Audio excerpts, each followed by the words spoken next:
Kyoto! During my first 2 weeks, I've met some people who had already been to Kyoto and Osaka, and they told me I would fit well in Kyoto, which made me very excited to spend my time here. So I booked a hostel for 5 nights, but I ended up extending it by 1. I took it slow, recharged myself, and tried to connect with people. I wandered off all alone with my thoughts and ideas, exploring around this lovely city. Deze stad is zo toeristisch, in ieder geval de plekken waar ik ben geweest tot nu toe. But of course the streets were packed. There is so much to see in the city. I started at this really big temple which was stunning, but the fact that there were so many people around took away the calmness of this temple. So I tried to see through it, and then I discovered on Google Maps that there were many temples in this area. So since I was there, of course I had to see them. I just walked around and explored a bit.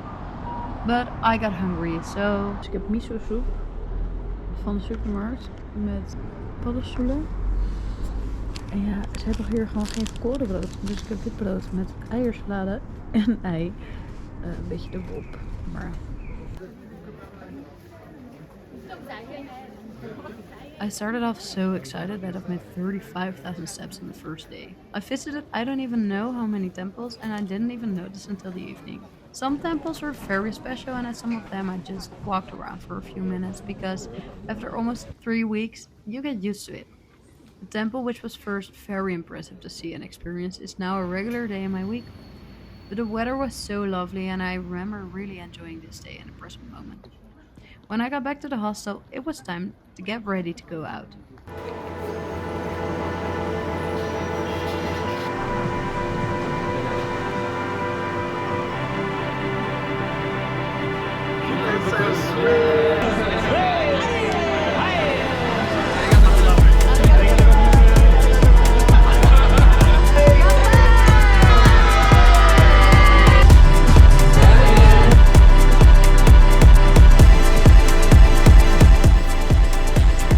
I woke up way too early and incredibly hungover to go to a tea ceremony all by myself, where I got to wear a kimono and learn about the matcha ceremony. After that, I met up with Johnny and Tom to get this incredible Japanese meal to revive us.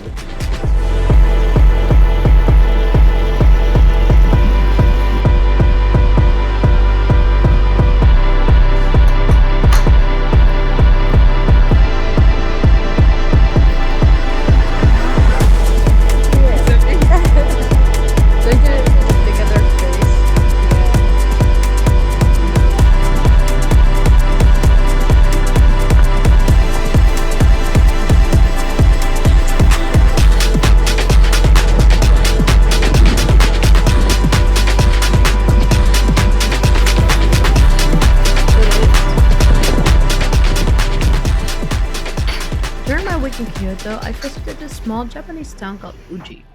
Here they produce matcha, and as a big fan, I had to go. I had an incredible meal, which I've waited an hour for in line, which in fact is normal in Japan. They had everything with matcha in this town.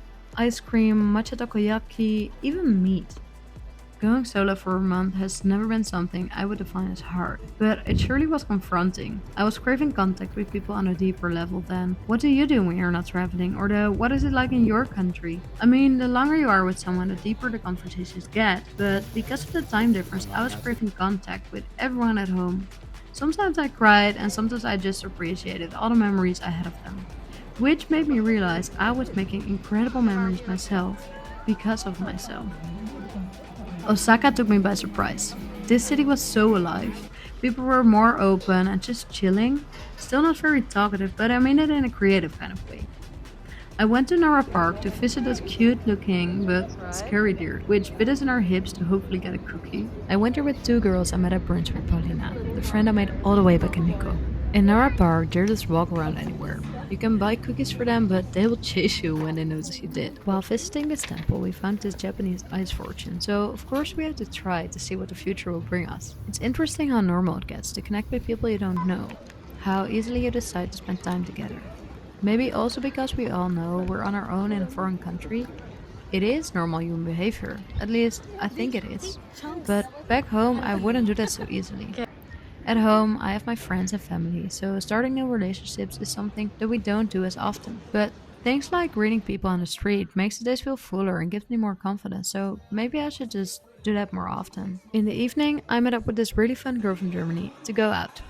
Osaka was the last stop where I could meet up with Paulina, so we got some pancakes to celebrate our new friendship and wish each other all the luck for her remaining weeks.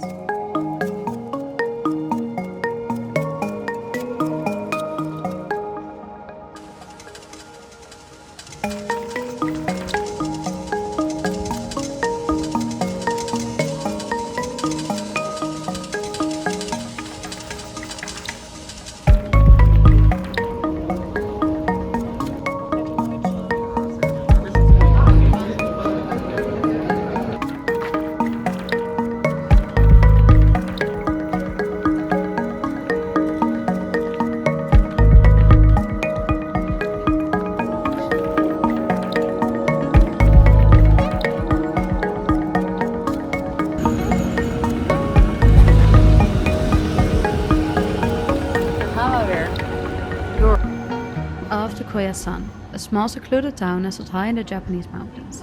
Getting here was an adventure in itself. First I took a train that wound its way along the edge of the mountainside, but when we finally reached the station we still weren't there yet. The slope beyond was too steep for the train to handle, so we had to transfer to a cable car. As soon as I arrived, I tried sutra copying, seated quietly with a cup of tea and a sweet treat. In the evening, we joined a meditation session led by a monk. It was very calm and a grounding experience. I also had the chance to try their traditional meals, all beautifully prepared and completely vegan. Koyasan is often described as a sacred historic mountaintop in Japan's Wakayama prefecture. Today, the area is home to over 100 temples, each steeped in centuries of spiritual tradition. I had come here to stay in one of them, alone, surrounded by monks. After dinner, I relaxed in the onsen and went to bed early, since my alarm was set for 5:30 a.m. to join a morning ceremony. It began with chanting and was followed by a powerful and mesmerizing fire ritual.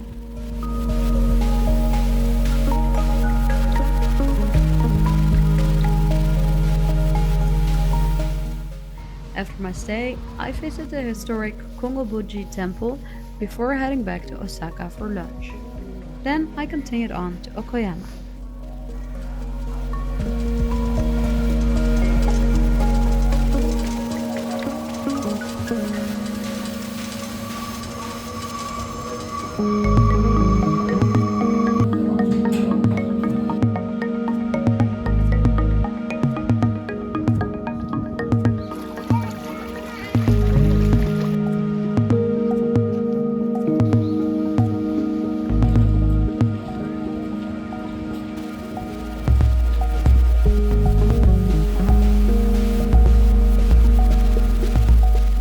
In Hiroshima, I wanted to meet up with Dutch travelers. But before I could even look for them, I met this Dutch girl who slept in the bunk bed underneath me, and it turned out she already made plans with other Dutchies. So I went along and found this really fun listening bar, where the man had countless CDs. So we danced and yelled kanpai until we forgot. The morning after, I decided to do something I wouldn't really recommend after a night full of drinks and very little sleep, but I stepped onto a boat to visit an island nearby. It was called Miyajima and was wonderful but full of tourists. I went there to climb the Mount Misen. It was around 2 degrees Celsius, but I was going up in only my t-shirt. It was quite a climb, but so worth it. The view was amazing. After reaching the top, I had to get back quickly to get the last boat.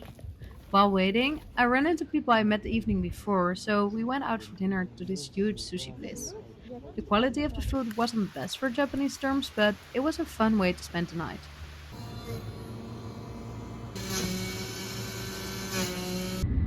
The next morning, I set off for my final destination, Fukuoka, a city filled with flowers and trees, which welcomed me with a comforting sense of calmness.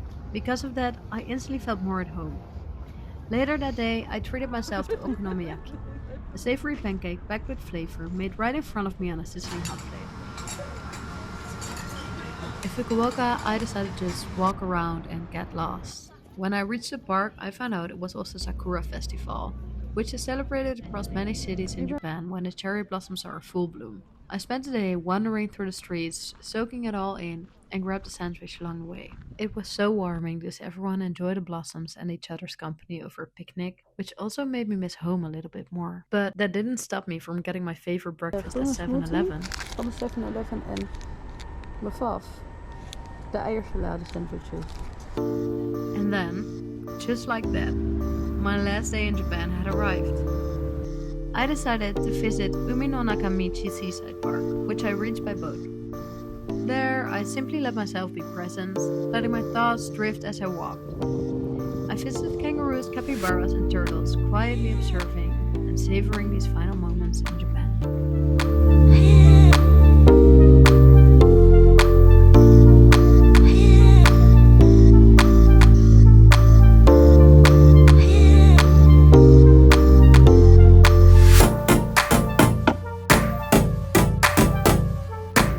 Ik ben nu op airport van Fukuoka aan het wachten op de vlucht naar Seoul.